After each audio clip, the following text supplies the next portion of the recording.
जी नाज़रीन, असांजो प्रोग्राम है सियासी कचहरी। मां आहियां तव्हांजो मेज़बान सदाम सुमरो। जी नाज़रीन,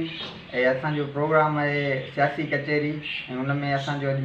मेज़बान आहे साईं अता मोहम्मद राजपर, जेको बुनियादी तौरु हिन नौशहर फ़िरोज़ ज़िले में अवामी तहरीक जो बुनियादु विझंदड़ कारकुननि मां हिकु आहे। अचो त अॼु हुन सां पाण पंहिंजी ज़िंदगीअ जो हाल अहिवाल कयूं त हुनजी ज़िंदगी अवामी तहरीक में ऐं हुनजी जेकी सियासी सफ़र आहे उहो कीअं गुज़रियो। साईं तव्हांखे हिन प्रोग्राम में भलीकार चऊं था। साईं तव्हांजो जेको आहे अवामी तहरीक में शुरूआती हिते माना असांखे ख़बर पई आहे त तव्हांजो जेको बुनियादी किरदारु आहे अवामी तहरीक जो नौशहर ज़िले में बुनियादु विझंदड़नि मां कारकुननि मां आहे। बुनियादी तौर ते ऐं नौशहर में त थोरो कोन रहियो आहियां, छो त मुंहिंजी शुरूआति जेका अवामी तहरीक में थी आहे सागर ज़िले खां थी आहे। पर जेके बुनियादी नौशहर शहर जा आस पास में माण्हू हुया, उनमें चंद माण्हू हुयासीं। असांजे ॻोठ में क़ुर्बान राइटर हुयो, रज़ा मोहम्मद हुयो, या के ॿिया चंद दोस्त हुया। और बाक़ी मुंहिंजी जेका शुरूआति थी आहे अवामी तहरीक में त जॾहिं सागर सां थी आहे 1982 जी शुरूआति में। रसालो निकिरंदो हुन वक़्तु बरसाति जे नाले सां, ऐं उनमें एडिटर हूंदो फ़कीर मोहम्मद लाशानी। उन हिकिड़ो मज़मून लिखियो हो GM सैद ते तनक़ीदी मज़मून लिखियो हो या GM सैद जी सियासत ते। उनखे पढ़ण खां पोइ मूंखे फ़िलहालु त हुन वक़्तु ॾाढी चिड़ लॻी हुई त हीअ अजीब क़िस्म जो माण्हू आहे जेको क़ौम परस्तनि खे हीअं थो ॻाल्हाए। उन खां पोइ मूंखे जेका क़ुर्बान सां जॾहिं मुंहिंजी ॻाल्हि ॿोल थी त उन चयो त ठीकु आहे, सुठी ॻाल्हि आहे त हिनखे तनक़ीद न करणु घुरिजे, पर तूं पढ़, तोखे ख़बर पवे त छा आहे। अहिड़े नमूने सां 1982 में अवामी तहरीक जॉइन कई हुई। तव्हांजे जेको अवामी तहरीक जॉइन कई हुई ज़िले सागर उन में बुनियादी मसइलो हिकिड़ो इहो पंहिंजे इंटरव्यू जो हुयो, ऐं ॿियो जॾहिं मां पहिरियों दफ़ो अवामी तहरीक हिकिड़े गॾिजाणी में वियुसि, उते जेका अवामी तहरीक कारकुननि जे हिक ॿिए सां वास्ता ऐं तलकात या उते जेका तरीक़ेकार हुयो उन खां मुतासिर थी मूं अवामी तहरीक जॉइन कई हुई। ज़ाहिर आहे त जॾहिं अवामी तहरीक में खे जॉइन करण खां पोइ या थोरो घणो पढ़ण खां पोइ लाज़मी त उन जा असर मुंहिंजे मथां पिया, ऐं मूं हिते कमु ज़रूरु कयो हो, पर बुनियादी तौर ते आउं ज़िले सागर सां कारकुन रहियो। अच्छा, तव्हांजो पलीअ साहिब सां वेझड़ाई वारो घणो वक़्तु रहियो? पलीअ साहिब सां मुंहिंजी मुलाक़ात पहिरीं जेका आहे सो जॾहिं पलीअ साहिब कोट लखपत खां वापसि थियो, जेल खां काटे जॾहिं वापसि आयो कराची जेल में, त उन वक़्तु असीं हितां वियासीं सागर ज़िले में। हिकिड़ो ॿियो दोस्त हुयो हाशिम डायरी, उन सां गॾु आउं वियोसीं त असां पहिरें वियासीं लांडी जेल फाज़िल साहिब सां मुलाक़ात करण लाइ। असां हुते मुलाक़ात न करणु ॾिनी वई। उन खां पोइ असीं आयासीं जिना अस्पताल में, जिते उन ॾींहुं ज़िंदगी जे पहिरियों ॾींहुं हो जॾहिं 3 सियासी शख़्सियतुनि सां मुलाक़ात थी। पहिरीं GM सैद सां, जंहिंखे ॿाहिरि जेको वॉक जीअं कराइजे व्हील चेयर ते घुमाइनि पिया, ऐं उन खां पोइ पलीअ साहिब वटि वियासीं।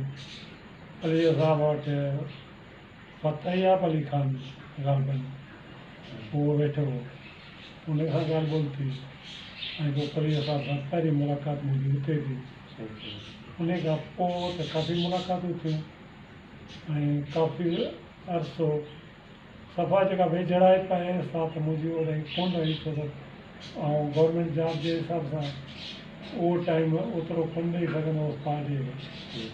बहरहाल मुंहिंजी शुरूआति इहा ईअं थी आहे। ऐं पोइ पलीअ साहिब सां घणियूं कचहरियूं थियूं, तमामु घणियूं सागर ज़िले में, नौशहर में। पहिरियों जेको नौशहर में असां हिते जश्न लतीफ़ मल्हायो हो, 87 में ऐं इहो उन वक़्तु जेका हिन वक़्तु रियाज़ कॉलोनी जी शायदि सब्जी या क़ाइमु प्रेमनगर हाँ प्रेमनगर जे हिन जॻह ते हिते हिकिड़ो ख़ाली प्लाट पियो उते मल्हाईसीं ऐं तमामु ज़बरदस्त क़िस्म जो प्रोग्राम कयो उन खां पोइ वरी असां जेका लॉन्ग मार्च करे आयो पहिरीं सखर खां कानवे में उन वक़्तु उन सां उते गॾु हुयासीं दरिया खां वठी नौशहर खां पोइ अॻिते हिन में सदूजा में हुनखे मानी खाराईसीं असां जेका नौशहर में तयारु कराईसीं ऐं सदूजा ताईं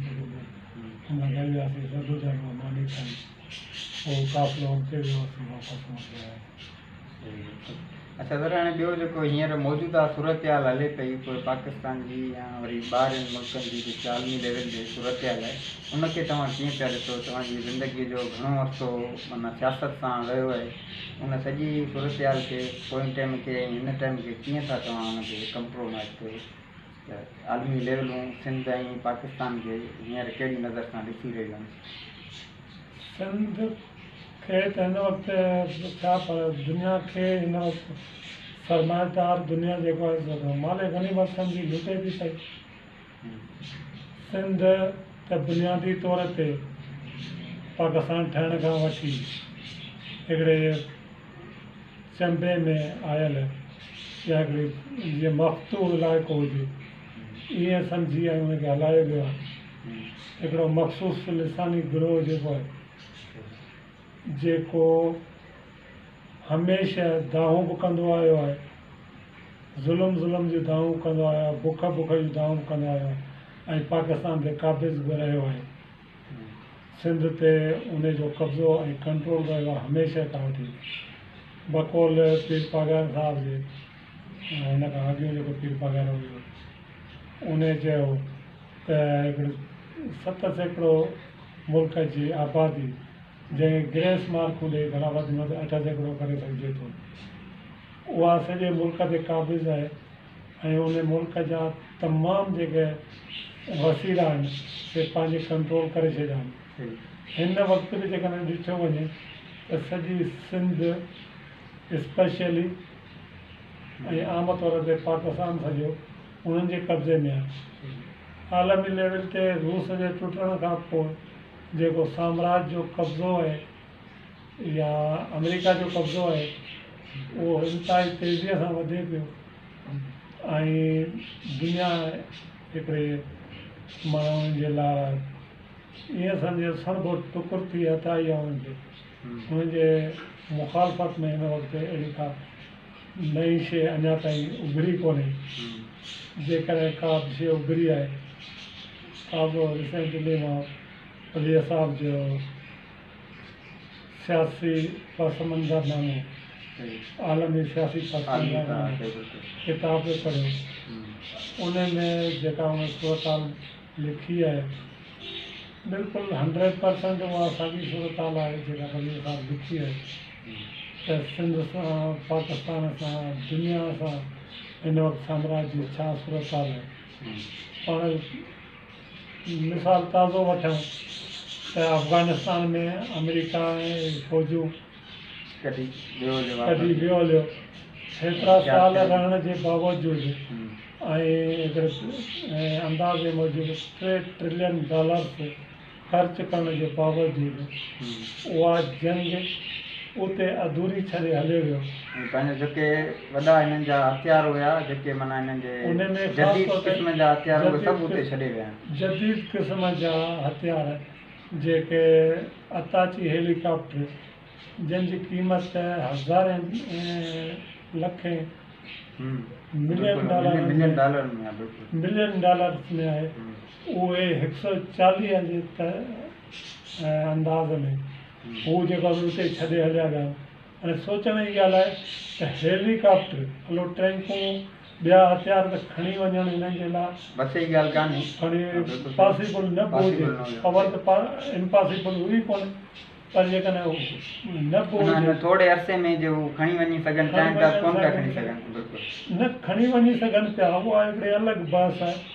तमामु हिकिड़ो वॾो बहस आहे इहो पर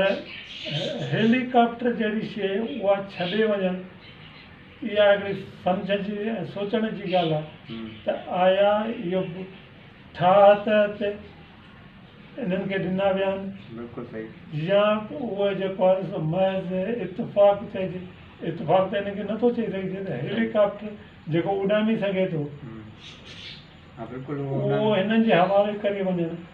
ट्रैंकूं हिननि जे हवाले करणु ॿिया जदीद हथियार हिननि जे हवाले करे वञनि ऐं सिर्फ़ु सिर बचाए भॼणु छा तालिबान में या जेके उते जो माना वेड़ो कुवतूं खणी चइजनि नाले में उन्हनि में एॾी कुवत हुई जो हू अमेरिका खे ईअं भॼाए छॾींदा इहा हिकिड़ी सोचण जी ॻाल्हि बिल्कुलु बिल्कुलु सही था चओ बिल्कुलु सही था चओ त उहा हिनखे हिननि छो छॾियो आया इन लाइ छॾियो त मुस्तक़बिल में इहे साॻिया हथियार ही हिन ख़िते जे माण्हुनि जे ख़िलाफ़ु स्पेशली हिन जे ईरान जे ख़िलाफ़ु विच ओभर जे ख़िलाफ़ु चीन जे ख़िलाफ़ु रूस में वरी ॿीहर जेको तरक़ी पसंदि कुवतुनि जे कंधु खणण जा जेके इम्कान पैदा थिया आहिनि उन खे कुचलण लाइ या पाकिस्तान में जेके मज़हबी धुरियुनि जे मुखालफ़त में जेके थोरियूं थकियूं त कुवतूं आहिनि उन्हनि खे कुचलण लाइ हिननि खे जेको इहो सभु कुझु ॾिनो वियो हिकिड़ो मामूली केस आहे हिकिड़ो मामूली ॻाल्हि आहे त जॾहिं तालिबान खे इहा ऑफर कई वई शुरूआत में त तव्हां जेको ठीको गैस पाइप लाइन जो ठीको जर्मन कंपनी खे था ॾियो पोइ उन खे ॾियण जे बजाए असांखे ॾियो इहो ठीको असां खणूं अमेरिकन्स खणूं अमेरिकन कंपनी हुई उहा खणे ऐं उहा इहो pipe line gas pipe line जेको आहे सा विछाए त उन में बि हितां जे तालिबान जे चङे मुड़ुस असां बि लादनि इहा ॻाल्हि क़बूल न कई हुई ऐं तालिबान खे चयो वियो त हिकु जीअं हिकिड़े सहाफ़ी यानी अंग्रेज़ सहाफ़ी कंहिं किताबु लिखियो आहे उन किताब में लिखियो हुयसि त तालिबान खे चयो वियो त हिकु तरफ़ सोन जा कारपेट आहिनि ऐं हिकु तरफ़ बम्बारमेंट जा कारपेट आहिनि हाणे जेका तव्हांखे पसंदि अचे शइ उहा खणो हुन त इन ताईं हद ताईं लिखियो आहे त ॿोरियूं भरे डॉलरनि जूं तालिबान खे ॾिनियूं वेंदियूं हुयूं बग़ैर कंहिं हिसाब जे बग़ैर कंहिं ॻाल्हि ॿोल जे बाबा ई खणी वञो पर असां मां बिलनि जे न वञण जे करे उहो पाण ॾिठोसीं त अफ़गानिस्तान खे हुन वाक़ई हिकिड़े बम्बारमेंट कारपेट जे तौर ते इस्तेमालु कयो सॼी धरती अफ़गानिस्तान जी उथलाए छॾी ऐं हींअर उहे माण्हू हथु कढी भॼी था वञनि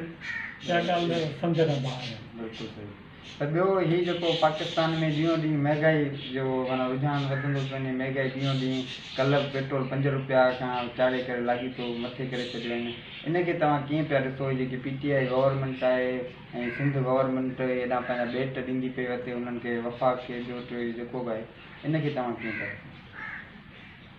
ॾिसो ऐं ॿ अलॻि अलॻि मौज़ू आहिनि मुंहिंजे नज़र में जेको तव्हां PTI गवर्नमेंट जी ॻाल्हि था कयो इहो अलॻि मौज़ू आहे बेट वारो या सिंध जा ॿिया मसइला जेके आहिनि उहो अलॻि मौज़ू आहे बेटनि जे माना गवर्नमेंट वफ़ाक़ जे हवाले करण जी तयारी में आहे हुननि जी वठ पकड़ में उहो लिंक आहिनि हिक ॿिए सां ज़रूरु पर सिंध गवर्नमेंट बुनियादी तौर ते पीपल्स पार्टीअ जी जेका गवर्नमेंट रही आहे सदाई अॼु खां न पर सदाई खां वठी हमेशह सिंध दुश्मन फ़ैसिला कया जेकॾहिं अव्हां खे यादि हुजे या अव्हां तारीख़ पढ़ी ॾिसो त 1 यूनिट जे ख़िलाफ़ु जेका सिंधी माण्हुनि तहरीक हलाई हुई उन में MP1 यूनिट महाज में GM सैद रसूल बख्श पली जो ज़ुल्फ़िकार अली भुट्टो ऐं ॿिया क़ौम परस्त तरक़ी पसंद सभु हुया। पर भुट्टे साहब इहो चई त मां हिकिड़े सूबे जे करे हिकिड़े मुल्क जे ख़िलाफ़ु या पाकिस्तान जे ख़िलाफ़ु कोन थींदुसि ऐं उहो छॾे हलियो वियो। माना ज़ाहिर आहे त उन वक़्त खां वठी हिननि इहे ॻाल्हियूं कयूं। उन खां पोइ भुट्टे ते जेको वॾे में वॾो इल्ज़ाम आहे त उन सिंधी माण्हुनि खे नवाज़ियो। हिकिड़ी ॻाल्हि आलम आशिकार आहे, रिकॉर्ड ते आहे त जॾहिं भुट्टो साहिबु पाकिस्तान जे इक़्तिदार ते आयो त पाकिस्तानी गवर्नमेंट में 13% सिंधी मुलाज़िम हुया। जॾहिं भुट्टो साहिब खां इक़्तिदार छॾियो या छॾायो वियो हुन खां जेको बि थियो त उन वक़्तु 11% सिंधी मुलाज़िम हुया। माना 2% बि खोट में आहे। असांजा इहे जेके क़दरदान वेठा आहिनि माशाअल्लाह ज़बरदस्त क़िस्म जी दाऊं पिया कनि, सिंध खाई विया, सिंधी खाई विया, सिंधी खाई विया, ऐं या अहिड़े क़िस्म जी ॻाल्हियूं थियूं थियनि त के माण्हू झंडा खयूं अची कराचीअ में जेको सो कब्ज़े वारियूं कोशिशूं पिया कनि या अंदरूनी सिंध मां दहशतगर्द आंदा था वञनि कराची। उन खां केरु पुछे त बाबा उन वक़्तु जॾहिं भुट्टे जे तव्हां इन बुनियादनि ते मुखालफ़त कई हुई त भुट्टो सिंधी क़ौम परस्त आहे ऐं सिंधियुनि खे बि नवाज़े थो त उन तरह असांजी 2% कोटा बि घटाई छॾी हुई। माना असांजा 2% मुलाज़िम बि घटि थी विया, वधजण बजाए। हाणे मसइलो इहो सिर्फ़ु इहो त पाकिस्तान में उन वक़्त ताईं का अवामी जिदोजहद कोन हली हुई ऐं भुट्टे जो इहो कारनामो ज़रूरु हुयो त हुन सियासत खे ड्राइंग रूम मां कढी अवाम ताईं। अच्छा सर, मतिलबु पंहिंजा सॼे हिन खिते में जेको पंहिंजो पाकिस्तान जो इहा एशियाई खितो आहे, इन में तव्हांजो जेको पसंदीदा लीडर आहे उहो तव्हांजो कहिड़ो रहियो आहे? अवामी तरीक़े सां वाबस्ता हुजण जे लिहाज़ खां लाज़मी आहे त मुंहिंजो जवाबु इहो हूंदो रसूल बख्श पली जो। ऐं उन लाइ कई सबूत ॾेई सघिजनि था, कई ॻाल्हियूं करे सघिजनि थियूं। उन जूं जेके चयल ॻाल्हियूं आहिनि 1970 खां अॻु में जूं चयल ॻाल्हियूं से बि साबित ऐं आख़िरी घड़ी ताईं ज़िंदगी जे आख़िरी हिस्से ताईं जेके हुन ॻाल्हियूं कयूं से बि साबित। बिल्कुलु सही था चओ, बिल्कुलु सही। जी नाज़रीन,